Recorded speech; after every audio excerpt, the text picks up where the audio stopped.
arreglarlo todo? Porque esa es la sensación que hay en la calle, que va a llegar Sí. un álbum de dinero y que todo va a ir como la seda. Sí, los que tenemos ya cierta edad y por lo menos no nos olvidamos de las cosas, lo cual no tenemos amnesia, como tú y como yo, nos acordamos del Fondo de Crecimiento y Empleo del año 2009, nos acordamos los famosos planes E, nos acordamos del plan Juncker.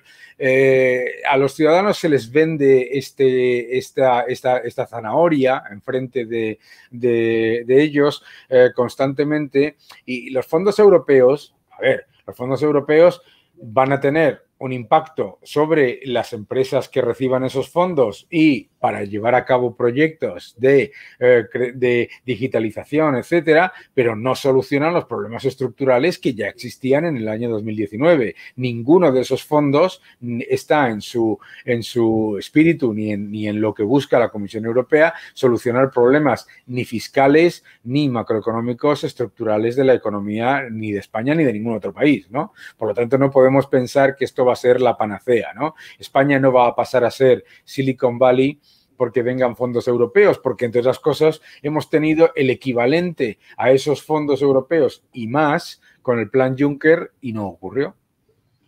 Un plan que no has citado es el Plan España 2050. ¿Qué opinión te merece?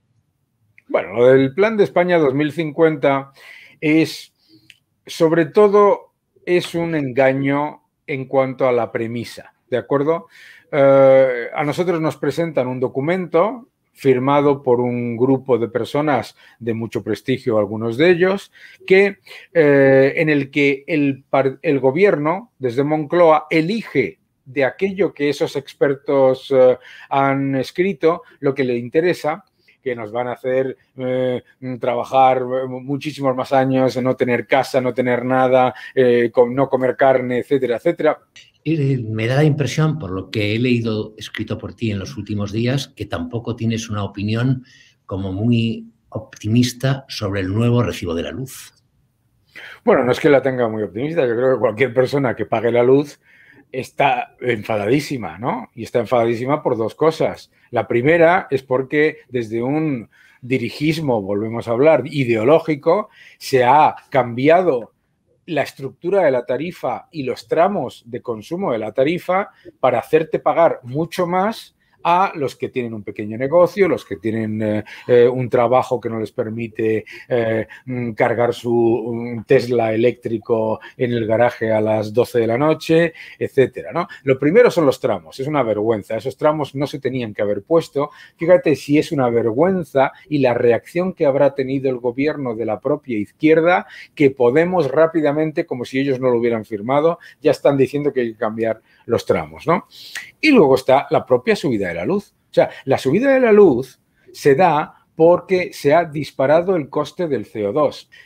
La tarifa es una máquina de recaudar impuestos y por eso este gobierno se niega a bajar el IVA, aunque la Comisión Europea les ha dicho que, por supuesto, que puede bajar el IVA, entre otras cosas porque hay muchos países de la Unión Europea que tienen un IVA inferior, ¿no?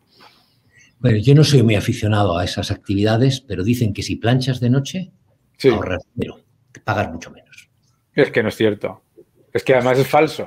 Es falso por una sencilla razón. Es que es una cuestión de matemáticas que cualquier ama de casa y cualquier profesional que tenga su casa o cualquier persona que se dedique, pues como yo o como tú, a hacer la colada o a hacer la plancha, sabemos es que en el momento, en el tramo valle, el precio de la electricidad es muy superior a el que era el tramo medio y más o menos igual al el tramo más caro anterior. Por lo tanto, en el tramo valle vas a pagar lo que pagabas antes en el tramo de mayor precio.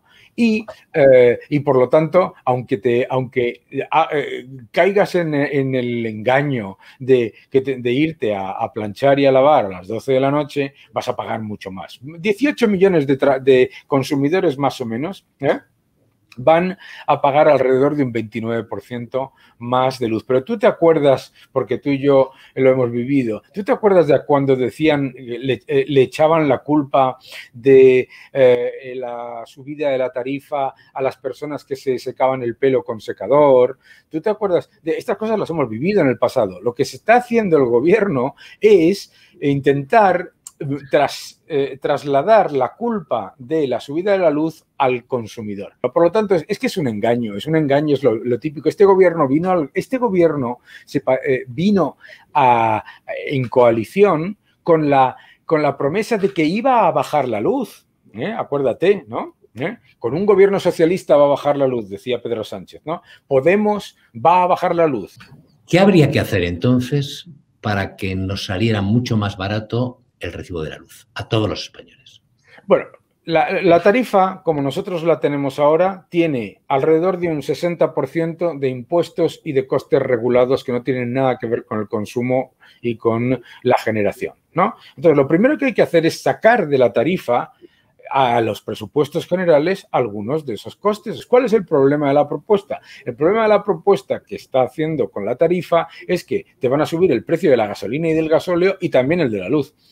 Y la otra cosa que habría que hacer es bajar los impuestos. O sea, es ridículo que en España tengamos un impuesto a la nuclear que es superior al que tiene Francia, que tiene el 72% de su mix de generación nuclear. Es absolutamente ridículo que tengamos impuestos que se cobran unos sobre otros. A la suma de todo ello le añades el impuesto especial, entre comillas, que es que tiene narices, de consumo y de potencia, y a todo ello le añades el IVA. Es decir, vas cobrando impuesto sobre impuesto, por lo tanto, cuando sube un componente, el gobierno, es como en esos casinos que se ven en las películas de Las Vegas, que de repente hace todo, empieza a recaudar. Entonces, hay que bajar los impuestos y hay que trasladar algunos de los costes a los presupuestos.